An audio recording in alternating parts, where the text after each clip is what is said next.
নমস্কার বন্ধুরা, Molly's kitchen থেকে সবাইকে স্বাগত। আজকে দেখো কতগুলো রেসিপি দেখাতে চলেছি। সেটি হলো আমাদের বাড়িতে যে মনসা পুজো হলো, সেই পুজোর পরের দিনকে একটু আয়োজন করেছিলাম। মানে পুজোর দিন রান্নাবান্নাটা দেখাতে পারিনি, কারণ পুজোতে ব্যস্ত ছিলাম সেজন্য। তাই পরের দিনকার রান্নাগুলো আমি তোমাদের সাথে শেয়ার করছি। এখানে দেখো কাঁচা মুগের ডাল আমি সেদ্ধ বসিয়েছিলাম, প্রথমে দেখিয়ে দিয়েছি। কাঁচা মুগের ডাল বানাবো। আর এখানে নিয়েছি ভাত, হয়েছে ভাতটা দেখলে বড় হাঁড়িতেই হলো, তার কারণ 3টে পরিবার মিলে আমরা একসাথে রান্না হচ্ছে পুজোর পরের দিন, সেই জন্য। তারপর আমি এখানে মটর ডাল ভিজিয়ে রেখেছিলাম, দেখিয়েছি দেখো। মটর ডাল ভিজিয়ে খুব সুন্দর করে দেখো বেটে নিয়েছি, তারপরে খুব সুন্দর করে ফেটিয়ে নিলাম। ডালের মধ্যে দিলাম লবণ, হলুদ আর কিছুটা কালো জিরে দিয়ে খুব সুন্দর করে ফেটিয়ে নিয়েছি, তাহলে কিন্তু ডালের বড়াগুলো খেতে কিন্তু দারুণ লাগবে।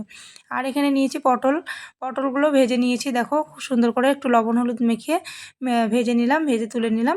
ডালের সঙ্গে কিন্তু একটু ভাজাভুজি না হলে কিন্তু ভালো লাগে না খেতে, তাই না? সেই জন্য দেখো এবার আমি পটলটা ভেজে তুলে নিয়েছি। তারপরে দেখো বড়াগুলোকে ভাজছি। এখানে বড়াগুলো আমি এরকম সাইজেই বানিয়েছি, তোমরা চাইলে এরকম একটু চ্যাপ্টা করে দিতে পারো, ছোটো ছোটো কিংবা বড় বড় দিতে পারো। আমি ছোট করে বানিয়েছি, খেতে কিন্তু দারুণ লাগে। এবার দেখো খুব সুন্দর করে একটু কড়া করে ভেজে নেব বড়াগুলোকে। এরকম করে বড়া ভাজলে কিন্তু খেতে ভালোই লাগে। আবার এই বড়াগুলো যদি একটু মানে আম কিংবা আমড়া, এখন তো আমড়ার সিজন, আমড়া দিয়ে টক বানালে কিন্তু দারুণ লাগে, খাটা টক। আমি এখানে আমড়া টক বানিয়েছি, বড়া দিইনি, শুধু বড়া ছাড়াই আমি শুধুই টক করেছি, এটাও দেখাবো। এবার দেখো ডালের জন্য ফোড়নে নিয়েছি গোটা জিরে আর গোটা শুকনো লঙ্কা, তেজপাতা। বড়া ভেজে রেখে যে তেলটা ছিল ওই তেলের মধ্যে দিয়ে দেবো ফোড়নটা। তারপরে দিয়ে দেবো সেদ্ধ করে রাখা ডালটা ফোড়নে দিয়ে দেবো। দিয়ে তারপরে দেবো স্বাদ মতো লবণ, হলুদ, এগুলো দিয়ে খুব সুন্দর করে নেড়ে নেব। এরপরে দেবো, দেখো ডালটা যখন ফুটে আসবে তখন দেবো একটু আদা আর জিরে বাটা, কারণ আমি এখানে কাঁচা মুগের ডাল বানাচ্ছি সেই জন্য। অনেকে ডালটা ভেজে বানায়, মানে ভেজে সেদ্ধ করে, আমি কাঁচাই সেদ্ধ করেছি, ভাজিনি। সেই জন্য এখানে কিন্তু কাঁচা জিনিসটা দিলে টেস্টটা বেশ ভালো লাগবে, সেই জন্য। এবার দেখো ডালটা খুব সুন্দর করে ফুটে গেছে। এবার দিয়ে দেবো আদা জিরে বাটাটা।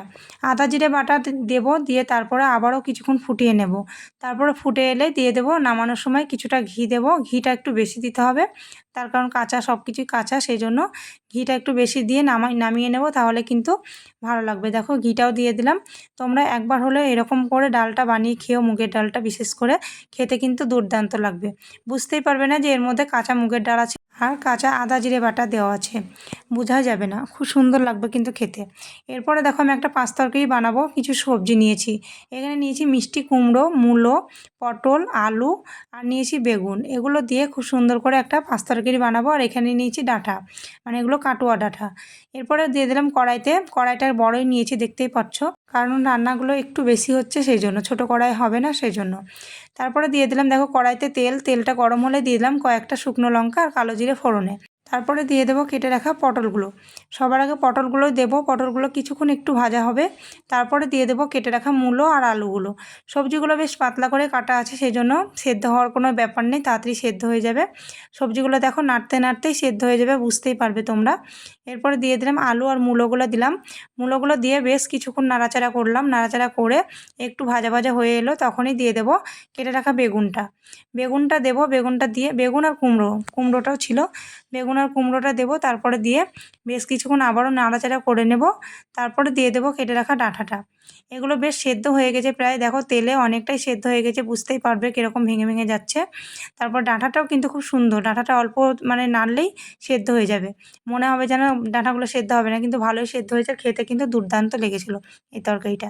নিরামিষ দিনে ডালের সাথে কিন্তু একটু পাঁচ তরকারি, একটু ভাজাভুজি হলে কিন্তু ভালোই লাগে, তাই না? আর সেই জন্য বানালাম, দেখো কেমন লাগছে অবশ্যই বলবে। এবার দেখো সমস্ত সবজিগুলো খুব সুন্দর করে ভাজা ভাজা হয়ে গেছে, প্রায় ভেঙে ভেঙে যাচ্ছে। এবার দিয়ে দেবো কাঁচা লঙ্কা, সর্ষে বেটে রেখেছি, সেই মশলাটা দিয়ে দেবো। মশলাটা দিয়ে কিন্তু খুব বেশিক্ষণ মানে নাড়বো না, ওই স্বাদ মতো লবণ দেবো, তারপরে হলুদ দেবো, হলুদটা দিয়ে এবার নেড়েচেড়ে নেব, নিয়ে অল্প কিছুক্ষণ নাড়বো, নেড়েচেড়ে নিয়ে জল দিয়ে দেবো। খুব বেশিও কিন্তু জল দেবো না, তার কারণ তেলটা একটু বেশি দেওয়া আছে। আর সবজিগুলো প্রায় সেদ্ধ হয়ে গেছে, সেই জন্য অল্প কিছু জল দেবো, সামান্য জল দেবো। জলটা দিয়ে একটু ঢেকে রেখে রান্নাটা করব, তাহলে কিন্তু সবজিটাও বেশ সেদ্ধ হয়ে যাবে যেগুলো বাকি আছে, আর সবজিটা বেশ মাখা মাখা হয়ে যাবে, খেতে কিন্তু দারুণ লাগবে। দেখো এবার কষিয়ে নিয়েছি, এরপর দিয়ে দিলাম জল, খুব বেশি কিন্তু জল দিইনি। এবার ঢেকে রেখে রান্নাটা করে নেব, তাহলেই হয়ে যাবে। আর খেতে কিন্তু দারুণ লেগেছিলো সবজিটা। এবার দেখো সমস্তটা হয়ে গেছে, ঢাকাটা খুলে আমি দেখো দেখাচ্ছি, পুরো শুকনো শুকনো হয়ে গেছে, দেখো পুরো পাঁচ তরকারিটা মাখো মাখো হয়ে গেছে, খেতে কিন্তু ভালোই লেগেছিলো। এবার আমি এই সবজিগুলোকেও নামিয়ে নেব। সমস্তটা হয়ে গেছে, নামিয়ে নিয়ে এবার কড়াইটা ধুয়ে আবারও কড়াইতে কিছুটা সর্ষের তেল দিয়ে দেবো, অল্প দেবো। তার কারণ এই যে এই আমড়াগুলো টক বানাবো, এই আমড়াটা কিন্তু খাটাস টক বানাবো। এটা খাটাস টকই বলি আমরা, মানে চিনি দিই না, শুধু লবণ আর হলুদ আর লঙ্কা দিয়ে আমরা এই টকটা বানাই। পুরো টক থাকবে, এটাতে কিন্তু কোনো চিনি টিনি কোনো দেওয়া হবে না, মিষ্টি মিষ্টি থাকবে না, শুধু টক। সেটাই খেতে কিন্তু খুব মানে বেশি পছন্দ হয়। আর পুজো থেকে টানা কয়েকদিন হলো মানে নিরামিষ খাওয়া হবে, সেই জন্য একটু টক টক হলে ভালো লাগে, সেই জন্য দেখো। তারপরে দিয়ে দিলাম কড়াইতে সর্ষের তেল, তেলটা গরম হলে দিয়ে দিলাম দু তিনটে কাঁচা লঙ্কা আর দিলাম কিছুটা সর্ষে মানে গোটা সর্ষে। এগুলো দিয়ে দেখো খুব সুন্দর করে মানে ফোড়নটা ভেজে নিয়ে দিয়ে দিলাম আমড়াগুলো দিয়ে আবারও কিছুক্ষণ নেড়েচেড়ে নেব। নেড়েচেড়ে নিয়ে স্বাদ মতো লবণ হলুদ দিয়ে দেবো জলটা দিয়ে দেখো আমড়াগুলো সেদ্ধ হলে নামিয়ে নেবো। এই যে এরকমই থাকবে টকটা, খেতে কিন্তু দারুণ লাগে।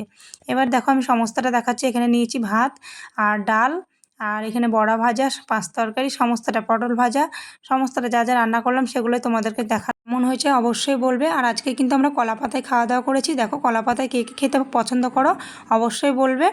আশা করি ভিডিওটা ভালো লেগেছে, ভালো লাগলে লাইক কমেন্ট শেয়ার। যারা ফেসবুক থেকে দেখছেন পেজটা ফলো করবেন, যারা ইউটিউব থেকে দেখছেন চ্যানেলটা সাবস্ক্রাইব করবেন, এই অনুরোধ রইল। দেখা হচ্ছে পরের ভিডিও।